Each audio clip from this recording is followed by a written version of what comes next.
In the heart of Owerri, Nigeria, a story of resilience and creativity unfolds. Meet Franci Njoku, a visionary artist whose journey is nothing short of extraordinary. Born into a supportive family, Francis defied financial constraints to pursue his education, initially studying industrial physics. But destiny had other plans. In a twist of fate, a devastating fire engulfed Francis' world, reducing everything to ashes. Yet, amidst the rubble, a beacon of hope emerged, his beloved sketchbook, the sole survivor of the inferno. From this trial by fire, Francis found his true calling. Fueled by passion and determination, he founded Franci Fire, a fashion brand that symbolized his phoenix-like rebirth from adversity. But Francis' ambitions didn't stop there. He recognized the transformative power of art and established the UCAM Studio initiative to foster creativity and expression in his community.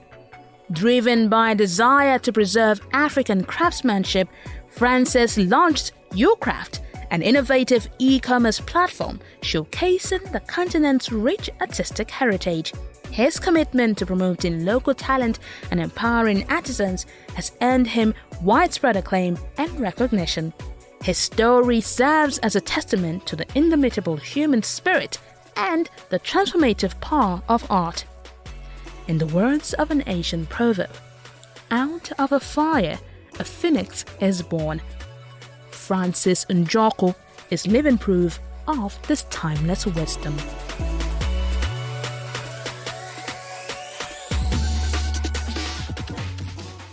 I'm a visual artist. I love to say that. I love to say that a lot. I'm a visual artist. And I found that UCraft Limited, the product ucraftstore.com. We are an e-commerce store that leverages on African crafts.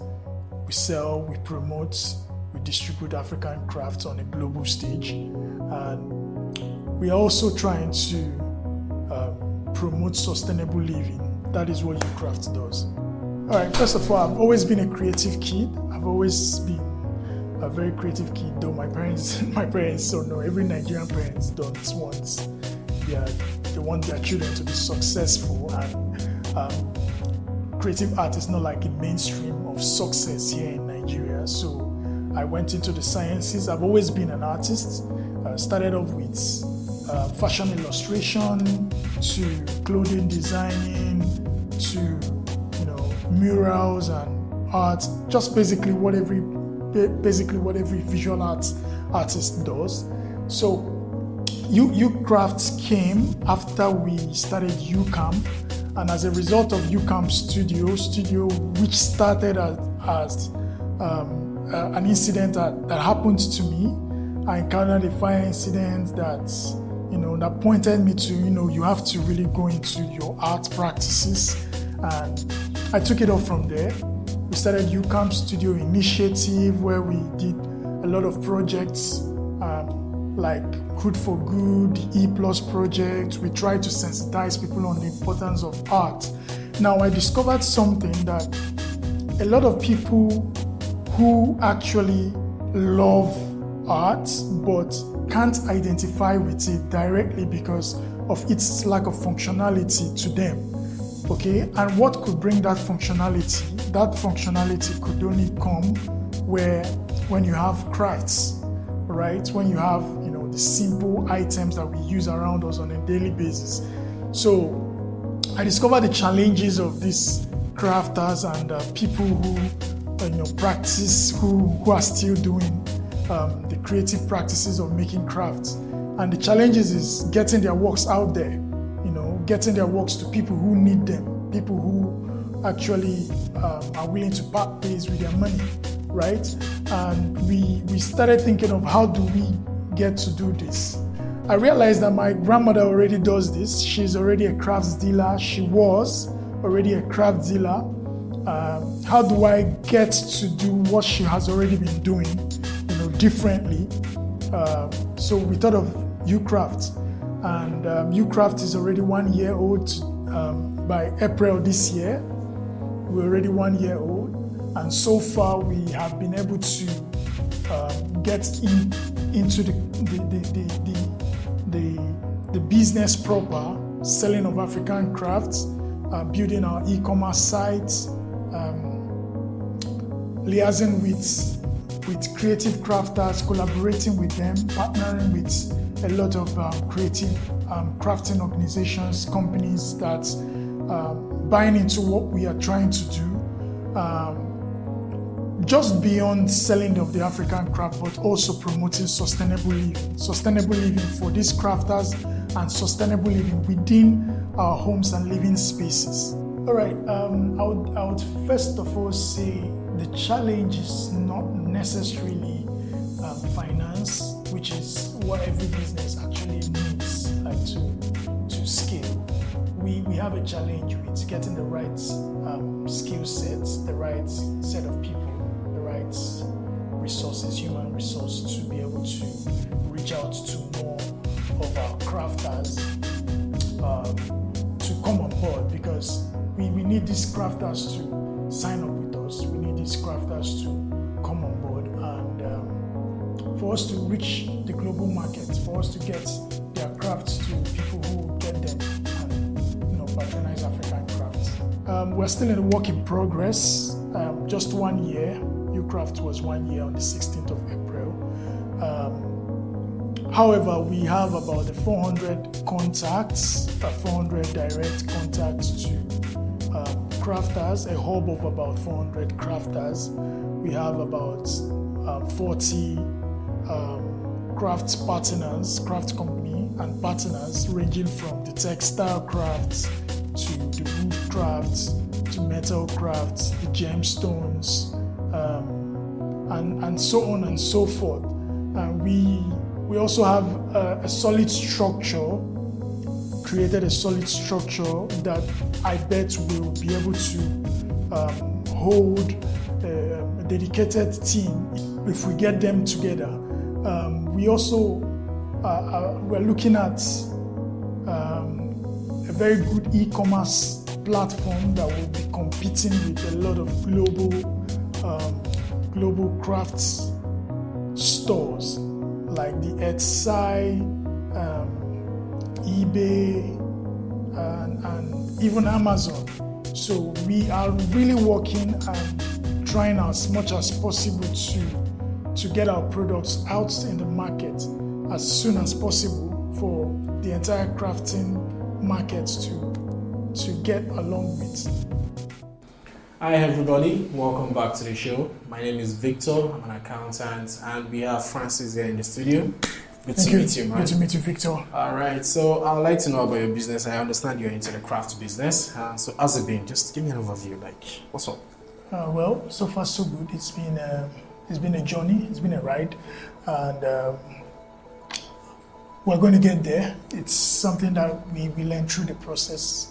At entrepreneurship, while you're going through the process, you're learning while you're growing and at the same time. So, but it's been a ride so far. Okay, that's good to hear. So let's talk about money. I'm always concerned about money, how you manage your money, how you manage your cash flow, how you manage your working capital. So let's talk a bit about money. What are the challenges? How has it been so far? Well, every business has a challenge, capital challenges first of all, but I would say Ucraft generally, while we're trying to build our products, which is the e-commerce store, the site where people can actually get, at the comfort of your home, can get across to and shop African crafts. We are currently trying to sell crafts the much we can through our partners. We buy drop shipping, we advertise drop shipping using social media and the rest of them. So finance has a little bit been challenging. A bit of a challenge. Bit of a challenge because sometimes you run into some overhead costs and unplanned bills, because we've not really gotten to structure our financial aspects so properly. But so far, I think I've been able to learn and go through the process myself. Of course, I understand. All right, so we're talking about working capital management and cash flow. So let me give you a brief definition of what that means. So working capital management simply means it's a business process that helps companies to effectively utilize their current assets and also optimize their cash flow. So like I said, it is oriented and centered around, effectively managing and being able to pay your short-term obligations and expenses as a business. And how are you able to do these things? It's basically from money that you have as a company. Okay, so Frank, how has sales been, your revenue? How's it been like? Anyway, I would say revenue hasn't been low capital, but revenue hasn't been really strong. As you would like? I would say we make sales when we make sales, and majorly we are trying to build a product, like I mentioned. We're trying to build the product, which is like the primary thing, and get it out there. But majorly, from a total revenue of about $1 million plus, you have to pay bills, you have you lost track of people you're owing, people are owing you, you need to run around, and before you get to know it, you're left with nothing, right? So that's majorly a bottom line of how sales has been generally for us. All right, so I understand where you're coming from. I mean, it's still a new business. So an advice I can give you is, so I understand it's still a new business. You probably don't have the means and the money to hire a proper accountant yet. So what you can do as a person is, you have to start keeping track of all your expenses, your receipts, your invoice, even if you can't make sense of what to do with these things, yeah? Just keep it somewhere. I'm saying this because if your business continues to grow and you get to that point of on your vision board where you're like, oh, this is where we want to be in 3-5 years, and you're actually getting there and you're getting known, there's going to come a time when the tax authorities are going to come, yeah, and they are going to tax audit your business to see if you've been compliant with your taxes, and you need to be able to justify certain expenses. You need to be able to say, oh, this that came in is this that came in is that, okay? And then, do your business also open? Do you also have people that are owing your business? Like, you have some money outside that are yet to come into the business. You've made sales, but these people are yet to pay you. Do you have this kind of challenges? We haven't really encountered recently because the nature of the business, we are like the middle people. Okay. We do what we do is we basically gain from the commissions that come in, profits that come in between the demand from the markets, from the suppliers. We meet to the demand and we get what is left in between. So basically, we don't own any crafts. Crafts. Generally, what we own is the product, the e-commerce store, which is our major product. So so far we don't have anybody we are owing in quotes per se, but you have people owing you. We have people owing the business. People owing the business. I don't think no, you don't have. Okay. I asked this because this is very important because because of the nature of your business, it will be hard for people to actually hold you. So the idea is someone comes, sells through your store, and then you get your commission for it. So it's very much hard for people to hold you.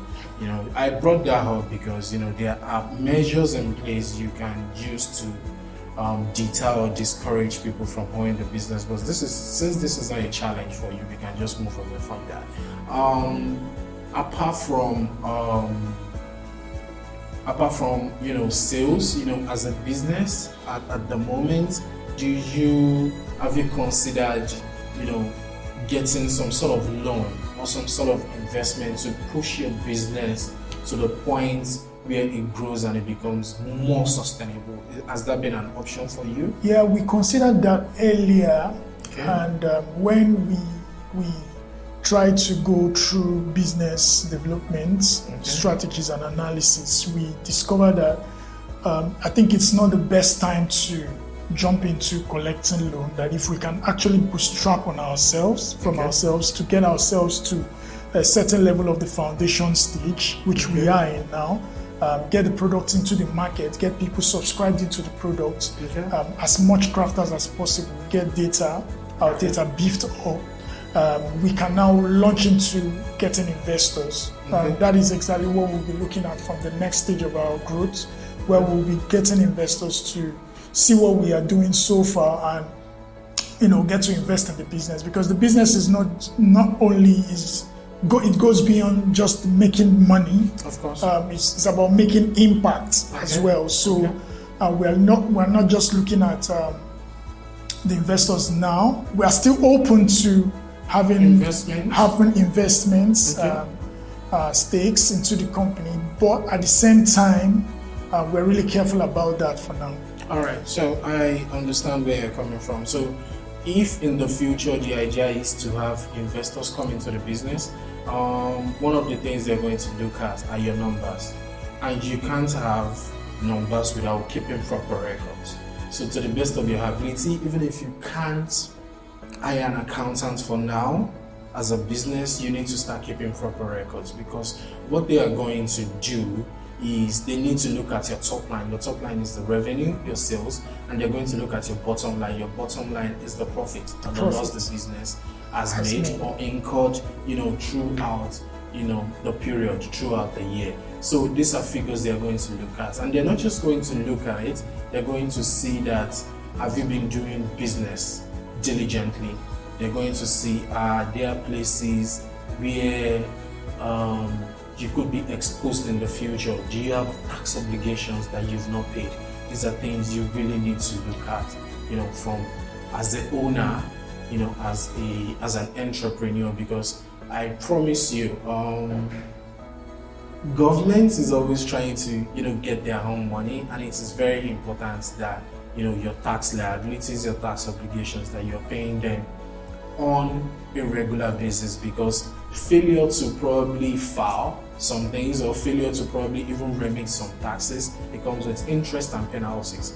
And your investors, your potential investors in the future, they're going to look at all of these things. And when they're doing their due diligence, it might impact on them investing in your business or not. I don't know if you get what I'm trying to say. All right, so I have another question. Can you give me an overview of what your expenses are like?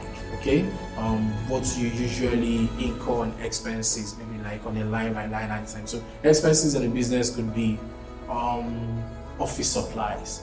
It could be, for a business like this, it could be lighting, it could be electricity, it could be maybe purchase of the diesel, it could be, it could be a lot of things. So for your business, what are your expenses like, and how do you go about, spending and, when we started last year, we had a major expense, which was storage. Okay.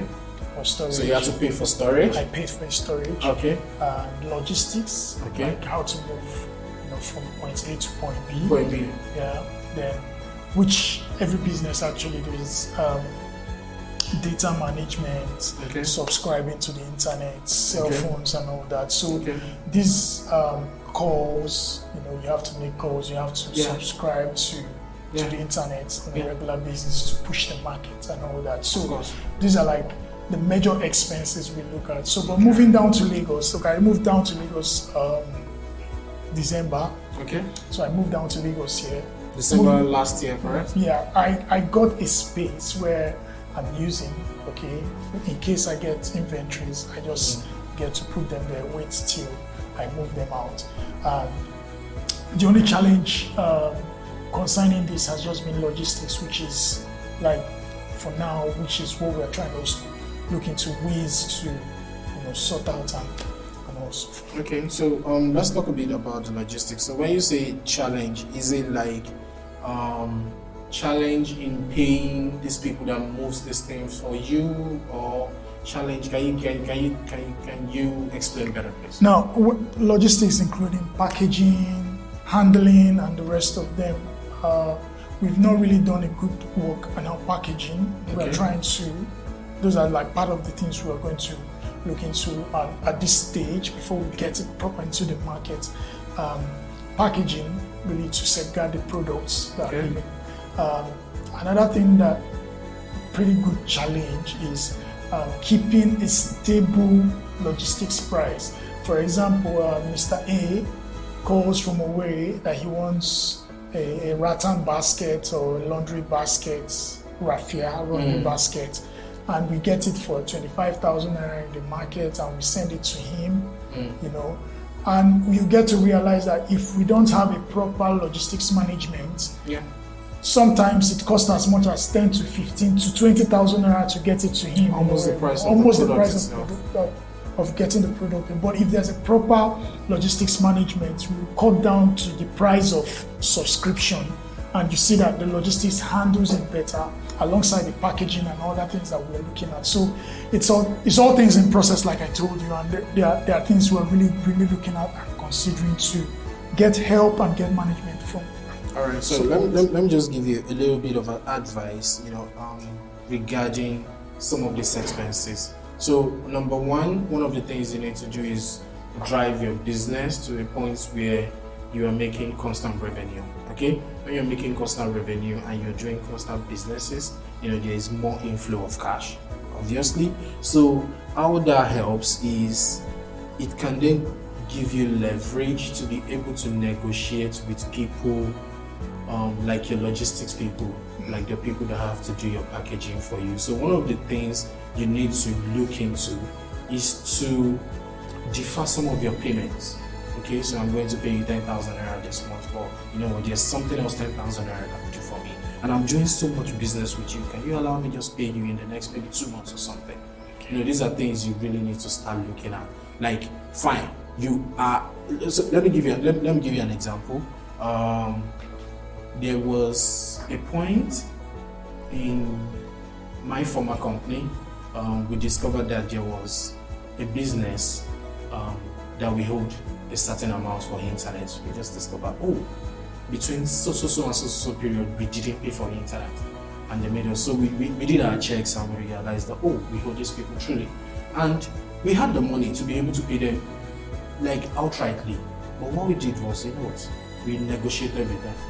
Can we pay you over the next 4-5 months? In fractions. Yes, instrumentally. We had the money, but we were like, can we pay you instrumentally? And we were like, okay, fine, we're fine with it. And it was like, okay, good. So what did they do? We broke it down, sent them an email, they agreed to it, and then we started paying instrumentally. Like I said, we could have paid outrightly, but then again, the money, we started using it for something else. Probably something that will help you generate more money. More money to the business, do you understand? So these are things you need to start looking at. These are things you need to start looking at, in the future for your business, okay? There's an approach we are trying to bank into, or I'm trying to use on getting the products ready. Okay. Similar approach to what you just said. I'll be asking as a question if that is okay as well. Getting the programmers, we don't have a team doing this thing, so sometimes we outsource this stuff to some other people, and it could be very expensive. So getting them in terms, while we are selling, you can use codes to get your payments for yourself. I don't know whether it works well for an e-commerce, but this is just a question, so you could advise better on this. All right. So I understand what you're trying to say, and I also like to add something else. As a business person, you shouldn't be limited to just one supplier or just one person that does things for you. You should have like an array of options. So you probably are paying for water for the business, someone that supplies you water. You should have different options, such that at the end of the day, you're able to bargain. No, not just run out of water. You're able to bargain for a better price. So Mr. A could charge you 50 naira. At the end of the day, if you discover that if you go outside more, you could get someone else to give you at 45 naira for the same water.